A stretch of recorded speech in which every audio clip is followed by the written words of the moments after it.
Mis amados hermanos, el tema de la fortaleza del cristiano eh, viene observando nosotros a los cristianos. Hay una diferencia entre el que está en Cristo y el que está fuera de Él. El que está en Cristo, Cristo es su fortaleza. Nosotros como cristianos tenemos que estarnos revisando y es posible que usted en el día de hoy haya despertado y diga no tengo fuerzas, estoy desanimado, estoy desorientado. Expresiones, digamos, de desánimo, de cansancio. Entonces es el momento para que usted recuerde estas palabras que el Señor ha dicho que estará con usted y conmigo todos los días hasta el fin. Y es necesario que oremos por fe, para que nuestra fe no mengüe, para que nuestra fe vaya en aumento. Porque es el momento de usted evaluarse, de usted ponerse a cuentas con usted mismo para ponerse a cuentas con Dios. He observado en hermanos de la iglesia que han pasado por situaciones muy dolorosas, digamos la pérdida de un buen esposo, la pérdida de un buen hijo o de un hijo. Y hay personas que se quedan atrapados en el pasado, en ese momento de dolor, en ese día de tribulación y de angustia, y no superan ese momento.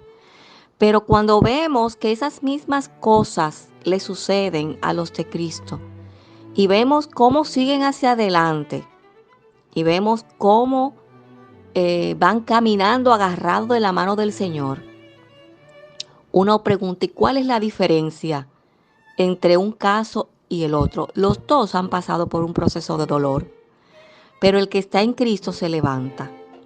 El que está en Cristo tendrá nuevas fuerzas. El que está en Cristo, nos dice la palabra, que caminará y no se fatigará, que correrá y no se cansará, que tendrá alas como de águilas.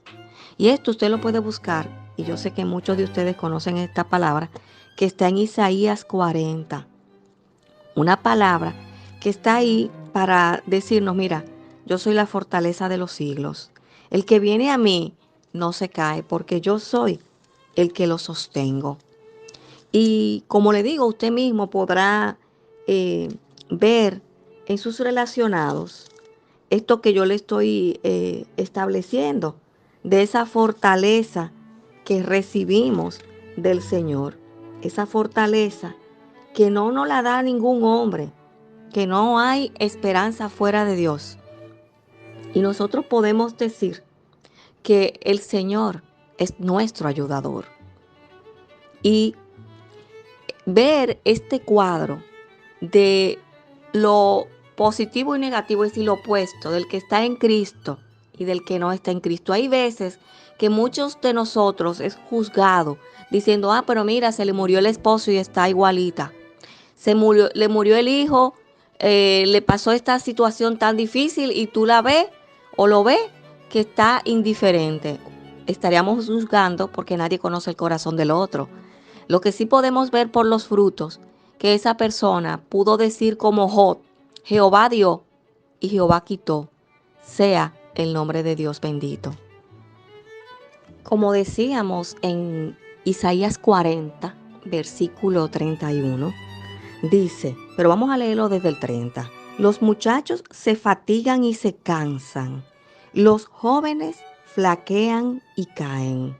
Pero los que esperan a Jehová tendrán nuevas fuerzas. Levantarán alas como águilas. Correrán y no se cansarán. Caminarán y no se fatigarán. Esas palabras son para ti.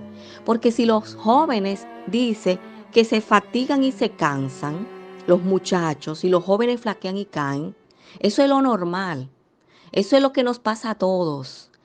Pero el que está en Cristo tiene más fuerza que un muchacho, que un joven, porque Jehová es que lo sostiene. Entonces, si tú estás pasando por un momento de angustia o de tribulación, es momento de que si eres de Cristo, recibas fuerza de Él.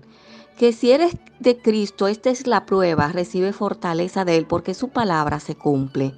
Y esa palabra se cumple en nosotros, que le creemos. Esa palabra se cumple, porque la palabra de Dios se cumple. Es fiel. La palabra de Dios viene de la verdad, porque Dios es la verdad. Pero tengo más citas para ti. Tengo más citas para que te levantes, para que nos levantemos, para que superemos el momento.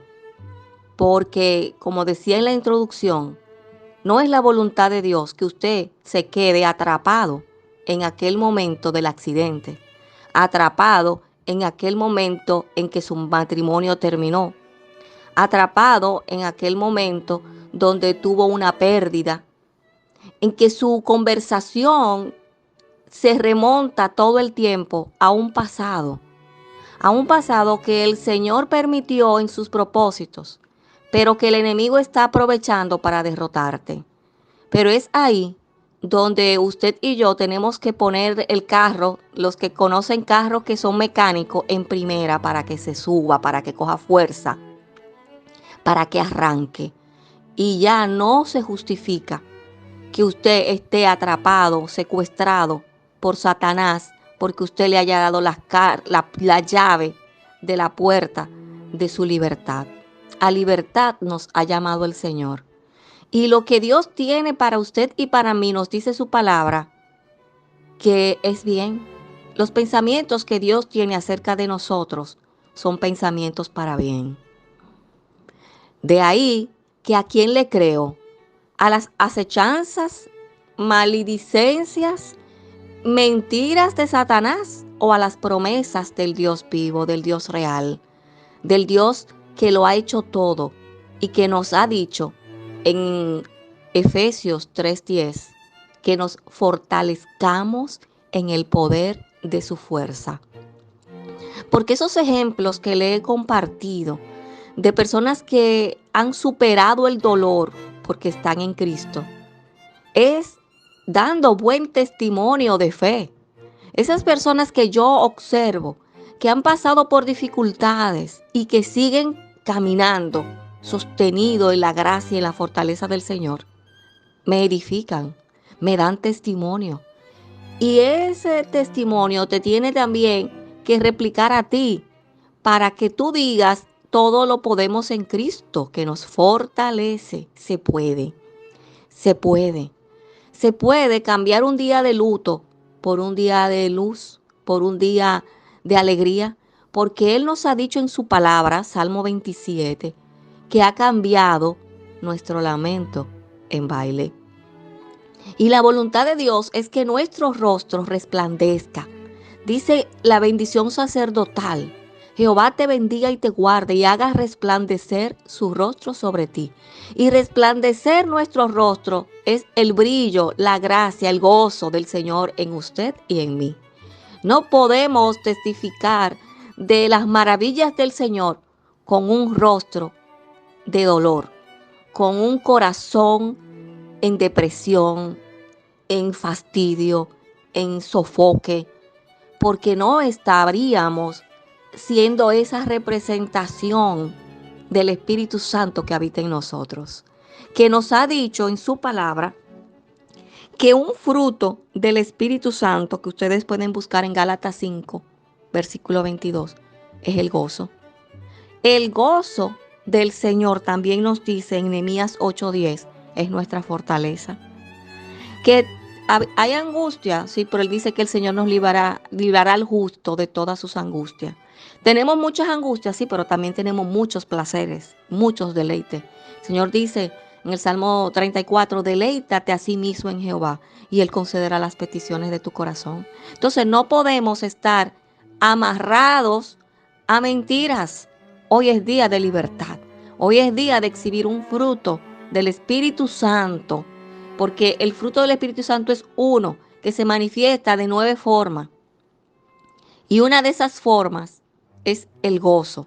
Está el amor, la benignidad, la bondad, está la fe. Pero hoy enfatizamos el gozo, porque nos dice Nehemías 8:10 que el gozo del Señor es nuestra fortaleza. Vamos a leer Nehemías 8:10. Dice, luego les dijo, id, comed grosuras y bebed vino dulce, y enviad porciones a los que no tienen nada preparado, porque día santo es a nuestro Señor. Porque día santo es a nuestro Señor. No os entristezcáis, porque el gozo de Jehová es nuestra fortaleza. Aquí se está refiriendo ese texto a que Esdras encontró el libro de la ley y se fueron a una plaza y allí empezaron a leer y hubo gozo porque entendían la palabra. Y el hecho de entender la palabra era motivo de regocijo del pueblo. Hicieron toda una actividad con plataforma. Esdras, el sacerdote, se subió, leyeron el libro que habían encontrado de la palabra. Entonces declararon ese día santo. Pero si usted analiza, todos los días nosotros tenemos un día santo, porque Jesucristo es el santo en cada día de nosotros. Santo es el Señor. Y nosotros tenemos su palabra, que para ellos fue un magno evento encontrar la palabra. Y usted y yo tenemos una Biblia en la cual tenemos que gozarnos y tener esa misma actitud, porque el gozo del Señor es nuestra fortaleza. Porque el gozo del Señor nos cambia el lamento en baile. Porque el gozo del Señor es lo que usted y yo necesitamos para avanzar, porque el que todo lo puede en nosotros es Jesucristo. Él ha dicho que su brazo todavía no se ha cortado. Él es Dios eternamente y para siempre. Nada es imposible para Dios. Y esa es nuestra confianza. Acuérdese en Hebreos 11 cómo nos dice que los que creyeron les fue contado por justicia. Entonces, animaos, fortaleceos en el poder de su gracia y tengamos en cuenta también este texto que les voy a compartir, un texto que a mí me encanta y es del carácter de Nehemías, que lo podemos buscar en el libro de Nehemías, en el versículo 6, capítulo Nehemías 6:11. Vamos a ponerlo mejor. Nehemías 6:11. Aquí dice, entonces dije, un hombre como yo ha de huir. ¿Y quién que fuera como yo entraría al templo para salvarse la vida? No entraré. Es decir, Nehemías hace una actitud desafiante por su confianza en Dios, pero un hombre como yo ha de huir. Entonces, una mujer como tú, un hombre como tú, lleno del Espíritu Santo, vasija llena del Espíritu Santo, que Dios está usando, que Dios le habla, que Dios le revela, que nos ha dado su palabra, que su sangre nos ha perdonado, que ha inscrito nuestros nombres en el libro de la vida. ¿A qué le estás huyendo? ¿Te vas a meter en la cueva? El Señor le dijo a Elías, mira, salte de la cueva. Elías viene y se pone ahí en la puerta de la cueva. No, camina, porque largo camino te espera. No te amarres a que te duele un pie, a que afuera hay peligro. Si Jehová va contigo, no hay que temer, porque el que el Señor envía, el Señor respalda. Ay, que yo le tengo miedo a montarme en un avión. Tiene que superar ese miedo porque Dios te quiere traspasando fronteras. Ay, que yo no manejo porque yo le tengo miedo al tránsito. Supera eso porque tú necesitas ser diligente. Tú necesitas aprovechar el tiempo. Tú necesitas vivir mayores bendiciones porque Dios ya te las ha entregado. Entonces, un hombre o una mujer como tú le va a huir a un avión, le va a huir a un trabajo, le va a huir al tránsito, le va a huir a la responsabilidad de un matrimonio, a la responsabilidad de una maternidad. Le vas a huir a la responsabilidad de ejercer un ministerio que Dios te ha entregado. Le vas a huir un hombre como tú. Ah, que yo no me gusta vivir solo. Entonces vas a vivir arrimado en la casa del tío, de la tía, del primo, porque te da miedo vivir solo. Si Dios quiere hacer de ti un hombre y una mujer de grandes proyectos, un hombre de grandes metas, de grandes realizaciones. Dios es de lo grande, Dios de lo abundante. Y nosotros queremos que Dios haga las cosas, pero no queremos sacar esa valentía en su fortaleza de Él con nosotros. Queremos quedarnos enanos, queremos estar dependientes, queremos estar pequeñitos. No, las promesas del Señor son grandes y muchas no las obtenemos porque nos falta ese carácter de determinación, de fortaleza, decir todo lo puedo en Cristo que me fortalece. Mira, yo te venceré, como le dice David a Goliat, y yo te voy a cortar la cabeza. Y era un niño, pero su fuerza estaba en Dios. Quiero comentar también respecto a la historia del rey David. Vamos a ver en 2 Samuel 12, del 15 al 23. Aquí el rey David es amonestado por el profeta Natán y le dice que el hijo que está esperando, que en ese momento está enfermo, va a morir. Sabe que la paga del pecado pues es muerte. Pero hay una gracia y una restitución del Señor que la vimos en la vida de David, en el caso de Salomón, que es como la restitución de esa pérdida, ya cuando Dios organizó todo en su vida y él permitió que Dios lo hiciera. Entonces vamos a ver cómo los siervos de David estaban en angustia cuando se vieron que el niño falleció, porque él estaba en ayuno, estaba en silicio, estaba entregado a Dios. Pero llegó un momento en que él dijo, no, ya yo tengo que levantarme de aquí. Y vamos a ver cómo nos lo dice la palabra. A partir del versículo 15, vamos a leer. Y Natán se volvió a su casa y Jehová hirió al niño que la mujer de Urías había dado a David y enfermó gravemente. Entonces David rogó a Dios por el niño, y ayunó David, y entró, y pasó la noche acostado en tierra. Y se levantaron los ancianos de su casa, y fueron con él para hacerlo levantar de la tierra, mas él no quiso, ni comió pan con ellos. Y el séptimo día murió el niño, y temían los siervos de David hacerle saber que el niño había muerto, diciendo entre sí, cuando el niño aún vivía, le hablábamos y no quería oír nuestra voz. ¿Cuánto más se afligirá si le decimos que el niño ha muerto? Mas David, viendo a sus siervos hablar entre sí, entendió que el niño había muerto. Por lo que dijo David a sus siervos, ¿ha muerto el niño? Y ellos respondieron, ha muerto. Entonces David se levantó de la tierra y se lavó y se ungió y se cambió sus ropas y entró a la casa de Jehová y adoró. Después vino a su casa y pidió y le pusieron pan y comió. Y le dijeron sus siervos, ¿qué es esto que has hecho? Por el niño viviendo aún ayunabas y llorabas, y muerto él te levantas y comiste pan. Y él respondió, viviendo aún el niño yo ayunaba y lloraba diciendo, ¿quién sabe si Dios tendrá compasión de mí y vivirá el niño? Mas ahora que ha muerto, ¿para qué he de ayunar? ¿Podré yo hacerle volver? Yo voy a él, mas él no volverá a mí. Esto es un ejemplo de un hombre que sabe levantarse de la crisis. Un hombre que no se quedó atrapado o secuestrado en el momento en que el niño murió. Lo que se esperaba de él era lo que los mismos siervos dijeron. Si esto es que está enfermo, ahora cuando le digamos que se murió. Ah, no. El Señor obró, el Señor hizo como él quiso y se levantó David. Entonces, este testimonio de vida tiene que servirnos para que nosotros cambiemos el semblante, nos bañemos, nos peinemos, nos cambiemos por dentro y por fuera en la nueva realidad de adorar a Dios porque Dios hizo como entendió, porque Él es el soberano. Pero usted y yo no nos podemos quedar dando lágrimas. Satanás le hiere el gozo del cristiano.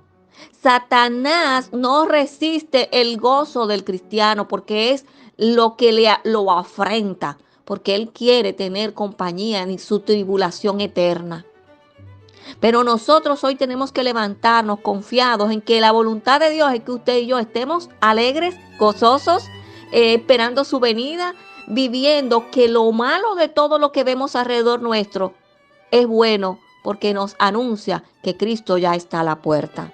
Lo malo de esto, o lo bueno de esto, sería más bien lo bueno de esto, es lo malo que se está poniendo, porque vemos la fidelidad de todo lo que ya el Señor nos ha advertido. Entonces, Vemos el caso de Nehemías, un hombre como yo ha de huir. Vemos el caso de David, que frente al problema ora, ayuna, pero cuando ya Dios obró, no se quedó atrapado en el momento de la angustia. Se levantó y adoró y se puso bonito. Hay gente que entra en una depresión que hay que decirle, pero báñate, pero peínate, pero sal a ver la ciudad, pero mira, ve a ver el mar, pero mira, ve a ver tal cosa. Usted y yo no tenemos más motivación que Cristo en nosotros. No tenemos que ser la carga del otro, las penas del otro. No somos víctimas, somos más que vencedores por medio de aquel que nos llamó a la luz admirable de las tinieblas a su luz. Entonces yo creo que si usted todas estas cosas que hemos estado hablando no le están fortaleciendo, óigame, yo no sabría qué decirle. Tendría que convertirse de nuevo. Tendría que decirle, Señor, te acepto hoy de nuevo, porque hay ausencia de fe en su corazón. También podemos mencionar el caso de Ana, que estaba atribulada, y lo vemos aquí en 1 Samuel, en el capítulo 1, a partir del versículo 10, cuando ella dijo, mira, yo no voy a estar más triste. Y ese gozo y ese no voy a estar más triste, podemos entender que fue su sanidad. No estaré más triste porque tuvo 5 hijos más. Y muchas bendiciones nuestras están atrapadas, no porque el enemigo las tiene atrapadas, porque no todo se lo vamos a echar a él, sino porque tú no te has dado la oportunidad de estar gozosa, de estar alegre. Y eso es un freno, un stop al fluir de la bendición de Dios en nosotros. Porque no estamos en el recipiente óptimo, en el recipiente idóneo para recibir lo que estamos esperando. Entonces Ana superó esa tristeza y ahí mismito llegaron las nuevas bendiciones. David, vemos que se levantó porque le creía a Dios y Dios le restituyó con otro hijo, alcanzó misericordia. Pero si usted se queda sembrado en el dolor, pensando que Dios quiere verlo a usted moqueando y lagrimeando y con piojos en los cabellos, usted se equivocó. Dios lo quiere a usted como lo que usted es, un representante de su pueblo, iglesia de Dios en la tierra, que Él ha dicho que su iglesia es la esposa del Cordero, vestida de lino fino resplandeciente. Entonces nosotros tenemos que tener la vergüenza de la dignidad de que somos del Señor. Y esa palabra de vergüenza la vemos también en Esdras 8:22. Vamos a buscar en el libro de Esdras 8:22 ya para ir terminando, donde Esdras, cuando estamos aquí en el retorno, porque el rey Ciro le permitió el retorno de todo lo que se le habían quitado, ya se le devolvió una restitución de lo que le correspondía. Y Esdras fue el que lideró este proceso de retorno con los que habían estado también cautivos. Esdras tiene una función aquí sumamente importante. Pero como Esdras había visto la mano de Dios obrar, él dice, pero ahora a mí me daría vergüenza yo pedir guardaespaldas porque Esdras iba cargado de oro y de plata y de riquezas de las que habían sido llevadas en el cautiverio, de los vasos de la época, digamos que del rey Ezequías, que luego fueron saqueados por los babilónicos o por los babilonios. Entonces aquí dice Esdras 8:22, porque tuve vergüenza de pedir al rey tropa y gente de a caballo que nos defendiesen del enemigo en el camino, porque habíamos hablado al rey diciendo, la mano de nuestro Dios es para bien sobre todos los que le buscan. Léase luego usted este versículo, más su poder y su furor contra todos los que le abandonan. Entonces, usted y yo, igual que Esdras, tenemos que pasar vergüenza. No tiene que dar vergüenza quedarnos atrapados en el dolor. No tiene que dar vergüenza andar ahí desarropados, teniendo cómo estar vestidos con dignidad. Porque muchas veces le pedimos al Señor cosas que ya Él nos ha dado. Entonces tenemos que elevar esa autoestima que probablemente está baja. Y tenemos que creerle a Dios y creer en todas sus promesas y fortalecernos en Él y vivir lo que dice Filipenses 3:13. Todo lo podemos en Cristo que nos fortalece. Nosotros tenemos también que tener esta confianza que fiel es el que nos ha dado todas estas bendiciones. Filipenses 4:13, corrijo, Filipenses 4:13. Entonces nosotros no somos de los que se caen. Si nos caemos como humanos, pero tenemos que ser de los que se levantan inmediatamente. Tenemos que superar todos esos momentos que el Señor permite para que seamos más fuertes. Así que Dios te bendiga, iglesia. La paz y la gracia del Señor sean contigo y vamos a deleitarnos en Dios. Vamos a ser conscientes de nuestra vida en Él.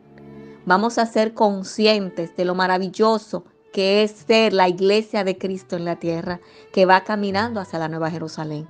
Qué bueno es ser hijo de Dios, hija de Dios, que el Espíritu Santo es templo nuestro, somos templo del Espíritu Santo y eso significa fortaleza, gozo, una actitud diferente para enfrentar cada adversidad.